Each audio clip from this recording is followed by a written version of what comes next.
Mes chers compatriotes, ce 1er mai 2020 ne ressemble à aucun autre. Aujourd'hui, pas de rassemblement dans nos villes pour fêter, comme nous le faisions depuis tant d'années, la Journée internationale des travailleurs.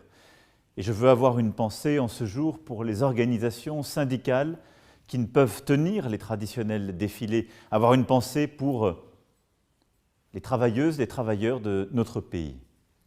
Ce 1er mai 2020 ne ressemble à aucun autre. Et je sais toutes les contraintes qui pèsent sur les joies qui accompagnent normalement ce jour si symbolique. Et même si le maximum a été fait pour que le muguet du 1er mai puisse être vendu, partagé, beaucoup de ce qui est normalement fait n'a pas été possible et demeure interdit. Et pourtant, l'esprit du 1er mai, cet esprit de solidarité entre les travailleurs, n'a peut-être jamais été aussi puissant, aussi vivant. Car c'est bien grâce au travail, célébré ce jour, que la nation tient. C'est grâce au travail, au dévouement de nos soignants, des personnels de la protection civile, des forces de l'ordre, des armées, que nous sauvons chaque jour tant de vies. C'est grâce à l'engagement et au travail de nos agriculteurs, de nos fonctionnaires, des salariés et des indépendants que la vie continue malgré tout et que d'autres peuvent travailler aussi à distance.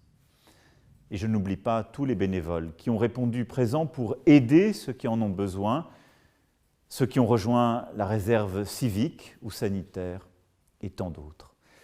Ce 1er mai ne ressemble à aucun autre, non. Privés des rituels de cette journée, nous en éprouvons aujourd'hui toute la valeur, tout le sens. Avec cette volonté forte, retrouver, dès que possible, les 1er mai joyeux, chamailleurs parfois, qui font notre nation. Mes chers compatriotes, nous les retrouverons, ces 1er mai heureux, ensemble, unis. Nous surmonterons cette épreuve. Vive la République, vive la France.